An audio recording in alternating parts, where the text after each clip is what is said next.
नमस्कार, India voice देख रहे हैं आप और मैं हूं आपके साथ शिवम दुबे। इंडिया वॉइस के खास प्रोग्राम हरियाणा वॉइस में आप सबका स्वागत है। रुक करेंगे खबर की ओर। आपको बता दें कि गुरुवार को गीता की नगरी कुरुक्षेत्र में अंतर्राष्ट्रीय गीता महोत्सव का आयोजन किया जा रहा है, जिसको लेकर तैयारियां भी पूरी हो गई हैं। गीता महोत्सव की ओर से और अधिक खास बनाने के लिए इस बार विशेष तैयारियां की गई हैं। देखिए एक छोटी सी रिपोर्ट।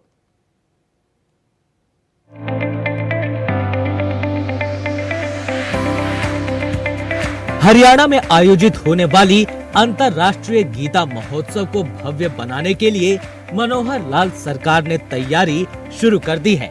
7 दिसंबर से इंटरनेशनल गीता महोत्सव की शुरुआत होगी और 24 दिसंबर को इसका समापन होगा। यानी कुल 18 दिन इस बार गीता महोत्सव चलेगा, जिसे लेकर सीएम मनोहर लाल ने बताया कि पिछले साल ये महोत्सव 16 दिन चला था।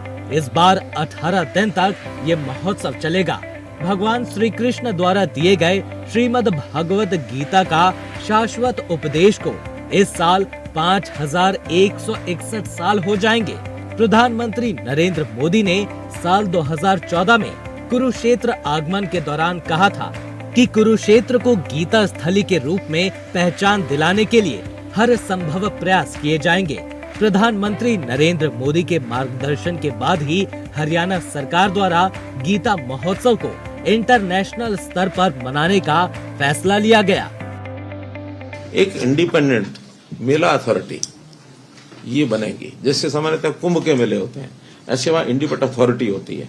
सरकार केवल व्यवस्था में एक मेला अधिकारी बना देते हैं, जहाँ जो सरकारी सेवाएं हैं उनमें कोई व्यवधान ना आए। जैसे म्यूनिसिपैलिटी की व्यवस्थाएं हैं, जैसे पार्किंग के लिए जगह चाहिए, जैसे स्वास्थ्य की दृष्टि से कोई फोगिंग करनी है या सेफ्टी की दृष्टि से कोई हमें डिप्यूट करना है, पुलिस को लगाना है, ट्रैफिक पुलिस को लगाना है, वो सारे काम सरकारी हैं, वो मेला अधिकारी करते हैं। और जो जगह उपलब्ध करानी वो भी हम कराते हैं। कहीं योगदान करने की बात जितनी आती है वो हम करते हैं, लेकिन अथॉरिटी प्लानिंग अपने आप बनाए, अपने आप ही उसके सारे सिस्टम खड़े करे। जितना कम से कम हो उतना सरकार के ऊपर डिपेंडेंसी हो, और वही मेला अथॉरिटी बाकी जिलों में भी अपने अपने जिलों के अंदर कोई स्वरूप खड़ा करके वहां कैसे हम कर सकते हैं, क्योंकि अपने में काम बड़ा है। अभी इस बड़े काम में मेले के साथ जुड़े हुए लोग और सरकार के साथ जुड़े हुए लोग मिलकर करते हैं। धीरे धीरे मेला अथॉरिटी इंडिपेंडेंटली सारे काम करे, और खास करके उसमें एक विदेश में भी आयोजन बढ़े, उसके आयोजन करने के लिए भी एक विंग उसमें मेला अथॉरिटी बनाएगी अपना, ताकि विदेशों में भी जाकर के कार्यक्रम करने में वो सारी भूमिका निभा सकें। और ये मेला दिनों दिन उत्तरोत्तर ये जो महोत्सव है ये अपना स्वरूप खड़ा हो और जनता के लोगों के जीवन का एक अंग बने। हमने इस बार पिछली बार की तरह इस बार भी जैसे बसें हैं वो चलाएंगे, हर जिला हेडक्वार्टर से बसें चलती हैं, उसके ऊपर मेला स्पेशल जो होती है ये बसें होती हैं, उसका किराया भी शायद हम आधा लेते हैं, 50% किराया, वो अभी भी इस बार भी उसको बनाकर रखेंगे। सीएम ने बताया कि साल 2019 में ये महोत्सव मॉरिशस और लंदन में भी मनाया गया था। सितंबर 2022 में ये कनाडा और इसी साल अप्रैल में ऑस्ट्रेलिया में भी मनाया गया। कुरुक्षेत्र में ब्रह्म सरोवर के तट पर 7 दिसंबर से शिल्प और सरस मेला शुरू होगा। ये मेला भी 24 दिसंबर तक चलेगा। इस बार अंतर्राष्ट्रीय गीता महोत्सव में असम सहयोगी राज्य होगा। 17 दिसंबर 2023 को गीता यज्ञ और पूजन से इस महोत्सव का विधिवत शुभारंभ किया जाएगा। इस मौके पर उपराष्ट्रपति जगदीप धनखड़ मुख्य अतिथि के तौर पर मौजूद रहेंगे। 2016 में हमने पहले वर्ष इसका बड़ा शुरू किया था, और करते करते इस बार 8वां ये उत्सव है।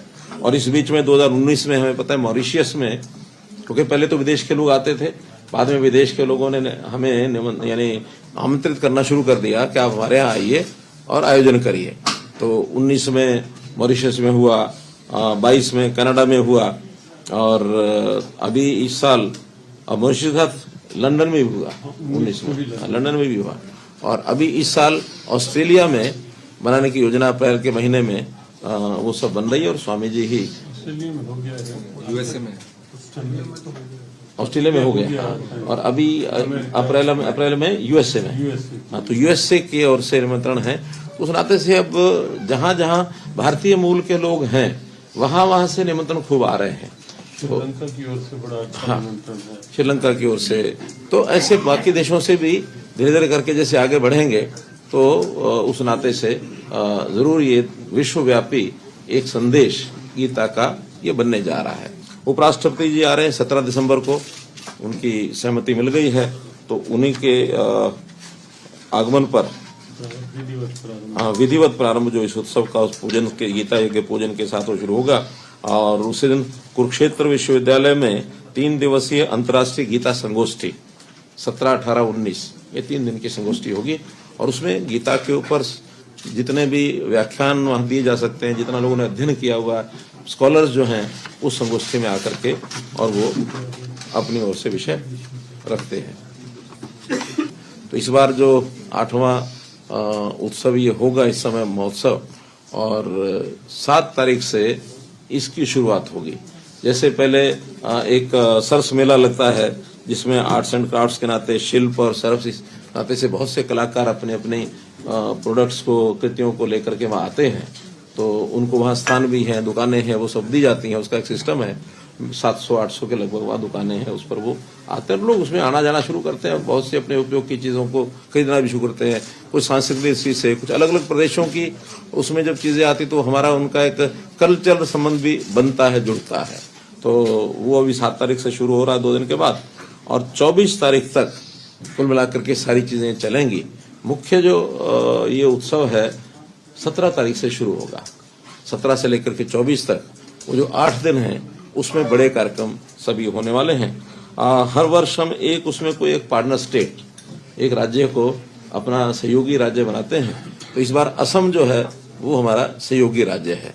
असम के मुख्यमंत्री से मेरी बात हुई थी, उनका ठीक है, हमारी टीम भी वहाँ आएगी, व्यवस्थाएं करेंगे, और वो स्वयं भी किसी एक दिन वो जरूर आने वाले हैं, उनका कार्यक्रम तय होगा। तो उनका अपना पेविलियन भी होगा, उनके वहाँ के शिल्प, वहाँ का खान पान, वहाँ का रहन सहन, उस नाते से असम का इस बार प्रभाव वहाँ निश्चित रूप से दिखेगा।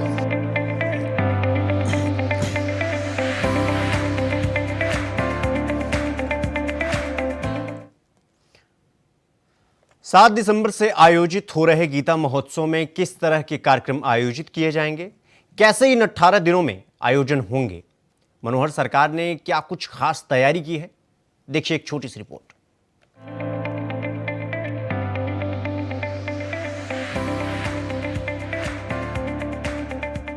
मुख्यमंत्री मनोहर लाल ने बताया कि 22 दिसंबर को महोत्सव के दौरान पुरुषोत्तमपुरा बाग में संत सम्मेलन आयोजित किया जाएगा। 23 दिसंबर को कुरुक्षेत्र विश्वविद्यालय में 48 कोस तक तीर्थों पर एक सम्मेलन आयोजित किया जाएगा, जिसमें मुख्य भूमिका 164 तीर्थ समितियों के प्रतिनिधि भाग लेंगे। गीता जयंती के दिन 23 दिसंबर को कुरुक्षेत्र में 18,000 विद्यार्थियों द्वारा वैश्विक गीता पाठ किया जाएगा। धर्म क्षेत्र कुरुक्षेत्र के सभी 164 तीर्थों पर गीता जयंती के दिन यानी 23 दिसंबर को दीपोत्सव का आयोजन किया जाएगा। इस महोत्सव के मौके पर 26 नवंबर से ऑनलाइन गीता प्रश्नोत्तरी चल रही है, जो 6 दिसंबर तक रहेगी। इस ऑनलाइन प्रतियोगिता में 70,000 से अधिक प्रतिभागियों ने पंजीकरण कराया है। हरियाणा का जो अलग से एक पैविलियन बनता है हर बार, इस बार ये उभरेगा। हरियाणा का लोक नृत्य है, हरियाणा का खान पान है, हरियाणा के जो विशेषताएं हैं वो दुनिया के लोगों को और बाकी देश के लोगों को भी उसका सबकी जानकारी मिले, तो उस नाते से एक प्रदर्शनी अलग से भी वहाँ लगाई जाएगी। इस सारे में भागीदारी जो है राष्ट्रीय स्तर के ऊपर Indian council of cultural relations ICCR, उनकी भी भागीदारी जो इसमें रहती है, और उनको भी उन्हें बुलाया है, अपनी ओर से विषय बुलाएंगे। हर एक जिले में 3 दिन का गीता उत्सव का एक स्वरूप होता, तो छोटा स्वरूप है। 3 दिन में शोभा यात्रा निकालते हैं, एक संगोष्ठी करते हैं, उत्सव करते हैं, लेकिन हर जिले के अंदर कहा जाता है। इस बार भी 2 दिन का है, 22 और 23 दिसंबर को सब जिलों में ये कार्यक्रम किए जाएंगे। हर दिन जैसे सायंकाल ब्रह्मसरोवर के ऊपर भजन संध्या होती है, गीता आरती होती है, तो वो कार्यक्रम भी लगातार एक भव्य आरती हर दिन वहाँ होगी। उसका स्वरूप हर बार धीरे धीरे निखर करके आ रहा है, संख्या उसकी बढ़ रही है। दीपोत्सव उसका भी स्वरूप ये बड़ा होता जा रहा है। तो ऐसा शाम को एक अच्छा कार्यक्रम हर दिन होता है। 22 दिसंबर को वहाँ पुरुषोत्तमपुरा बाग में संत सम्मेलन हर वर्ष होता है, तो इस बार भी 22 तारीख को संत सम्मेलन होगा। जितने देश भर के संत हैं, विदेशों से भी कुछ लोग आते हैं, उनका एक सम्मेलन वहाँ रहता है। स्कॉलर्स भी आते हैं और संतों की भूमिका समाज में क्या हो, समाज के सुधार के लिए, समाज में जो फैलती कुरीतियां हैं, बुराइयां हैं, उनको दूर करने के लिए, जैसे हमने इस बार संतों से निवेदन किया था। पीछे 5 मई को स्वामी जी इसमें आए थे, बाकी लोग भी। हमने हरियाणा में विशेष तौर पर नशा मुक्ति के लिए आह्वान किया था और मुझे बड़ी खुशी है संतों ने, सब ने कोई ना कोई किसी न किसी रूप में इन कार्यक्रमों को अडॉप्ट किया है कि हरियाणा में नशा कैसे रोक सके हम। ये खास करके जो मादक पदार्थों का सेवन, ड्रग्स, इसका एक बहुत बड़ा प्रचलन ऐसा होता जा रहा है। इसको रोकने के लिए भी मैं आशा करता हूं, मुझे पता तो नहीं है कि संत सम्मेलन विषय क्या क्या रखे हैं, लेकिन एक विषय जरूर वहां उस दिन रखा जाए, ऐसा मेरा स्वामी जी से निवेदन है। तो विधिवत तो गीता जयंती का दिन है 23 दिसंबर, लेकिन समापन इसका होगा 24 दिसंबर को। तो 23 दिसंबर को ब्रह्म सरोवर के ऊपर दीपोत्सव होगा और उस दीपोत्सव में भी प्रदर्शनियां भी वहां होंगी और बड़े मात्रा में दीप जलाए जाए। तो उसकी संख्या तो कोई निश्चित की है कि नहीं, ये कोई अभी नहीं। क्या केडीबी ने कुछ किया? 1 लाख के करीब दीप वहां जलाया जाए। अलग अलग संस्थाओं को कहा जाता है, उनको घाट और उनका एरिया बांट दिया जाता है कि वो अपने एरिया में आकर के कोई 1000, कोई 2000, कोई 3000, जितने दीपक वहां जलाना चाहें वो लाके अपने अनुयायियों को लाते हैं, या कुछ विद्यालय कॉलेज वो भी होते हैं, अपने बच्चों को लाकर शाम को, और एक अच्छा दीपावली का जो माहौल होता है वो दीपोत्सव का कार्यक्रम 23 तारीख को होगा। एक ऑनलाइन गीता प्रश्नोत्तरी जो वास्तव में 26 नवंबर से शुरू हुई थी और वो 6 दिसंबर कल तक चलने वाली है, और उसके अंदर भी लगभग जो ऑनलाइन उनका रजिस्ट्रेशन हुआ है 70,000 लोगों ने उसमें अपना रजिस्ट्रेशन कराया है, वो उसके अंदर भाग ले रहे हैं। इस जो हमारा कुरुक्षेत्र है, इसका जितने भी महाभारत के समय के स्थान हैं 48 कोस में ये स्थान फैले हुए हैं। अभी तक 134 स्थानों की एक सूची थी, लेकिन 2 साल पहले और नए स्थानों की खोज भी हुई। इतिहास में, साहित्य में बहुत चीजें लिखी हुई, 30 नए स्थान जोड़ करके अब वो स्थान 164 हो गए हैं। तो ऐसे 164 स्थानों पर भी वहाँ ग्रामीण क्षेत्रों में समितियां बनी हैं। हर जगह पर सरोवर है, हर जगह पर मंदिर है, हर जगह पर विकास की चीजें चल रही हैं। केडीबी के माध्यम से बजट कुछ जो इनको देते हैं, ये भी जहाँ आवश्यकता होती है वहाँ निर्माण कार्य कराते हैं। तो उस दिन उन सब 164 स्थानों की जो समितियां हैं उनको भी बुला करके और एक सम्मेलन जो है उनका 23 दिसंबर को ये कुरुक्षेत्र विश्वविद्यालय में उनके समितियों के जो प्रतिनिधि आएंगे। और विशेष बात यह है कि उनको कहा गया कि अपने अपने तीर्थ की मिट्टी और जल वो लेकर आए। बाद में ऐसा भी विचार है कि उस मिट्टी और जल से भगवान श्री कृष्ण जी की एक बड़ी प्रतिमा ये बनाई जाए और कुरुक्षेत्र में ही स्थापित की जाए। इस प्रकार का एक आह्वान उनको किया है। 23 को ही दोपहर के समय, जैसा हर वर्ष करते हैं, इस बार भी 18,000 बच्चे सामूहिक सांघिक गीता श्लोक उसका उच्चारण करेंगे। और उसमें हाँ स्थानीय तौर पर तो होंगे ही, ऑनलाइन जुड़ा हुआ होगा कार्यक्रम। बाहर के लोग भी उसमें साथ जुड़ करके उसी समय वो या तो उसके दर्शन कर सकते हैं, देख सकते हैं, सांघिक बोलना हो तो बोलवा भी सकते हैं। लेकिन स्थानीय तौर पर वहाँ मैदान में जो थीम पार्क है कुरुक्षेत्र का, 18,000 बच्चे सांघिक गीता का श्लोक, गीता पाठ ये सब करेंगे। सीएम मनोहर लाल ने बताया कि 3 दिसंबर को क्षेत्र में गीता मैराथन का सफल आयोजन किया गया। गीता पुस्तक मेले का भी महोत्सव के दौरान आयोजन किया जाएगा, जिसमें देश के 25 से अधिक संस्थाएं और प्रमुख प्रकाशक अपनी सहभागिता देंगे। श्रद्धालुओं के लिए 7 से 24 दिसंबर तक फन फेयर और एयर स्पोर्ट्स का भी आयोजन किया जाएगा। 17 से 24 दिसंबर तक विद्यार्थियों के लिए रंगोली, क्ले मॉडलिंग, संगीत, फैंसी ड्रेस जैसी प्रतियोगिताएं कराई जाएंगी। इसी प्रकार इस बार एक गीता मैराथन ये भी कराई गई कुरुक्षेत्र के अंदर। नहीं, वो तो पार्टिसिपेंट्स को बढ़ाने के लिए होता, नाम है गीता मैराथन, उत्सव के नाम पे मोबिलाइजेशन होती है। जैसे आखिर हम प्रदर्शनियां भी लगाते हैं उसमें नहीं, 5 किलोमीटर महिलाओं के लिए, 10 किलोमीटर पुरुषों के लिए गीता पुस्तक मेला, इसका भी एक आयोजन किया गया है, जिसमें 25 से अधिक संस्थाएं हैं जो प्रकाशक हैं, वो गीता को अलग अलग प्रकार से जैसे भी टिप्पणी लिखते हैं उसमें उसका सार लिखते हैं, अपने अपने प्रकार से वो उसमें पुस्तकों को वहां पर प्रदर्शन वो करते हैं।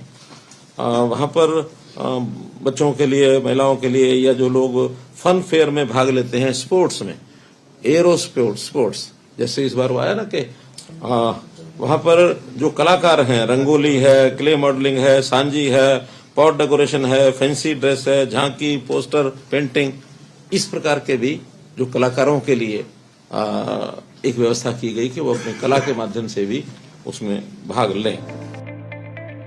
हरियाणा के मुख्यमंत्री की कोशिशों के कारण आज गीता महोत्सव विश्व के पटल पर दिख रहा है। विदेशों में भी इसका आयोजन हो रहा है और जोर शोर से विदेशों की धरती भगवान श्री कृष्ण की अमृत वाणी सुन रही है और एक बार फिर अंतर्राष्ट्रीय गीता महोत्सव का आयोजन किया जाएगा, इसकी तैयारी पूरी हो गई है। Bureau report, India voice.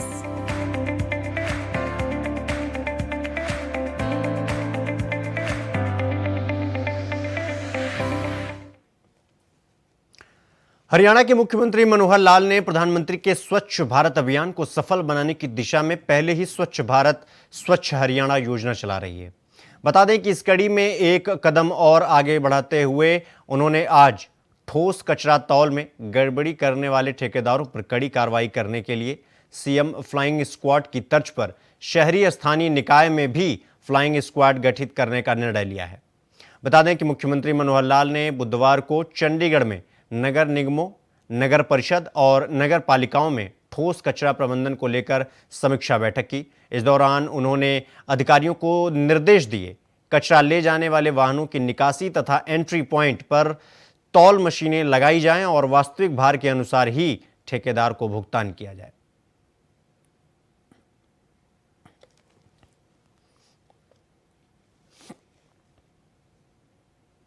Haryana voice में फिलहाल अभी के लिए बस इतना ही। देश दुनिया की तमाम खबरों को देखने के लिए देखते रहिए इंडिया वॉइस। नमस्कार।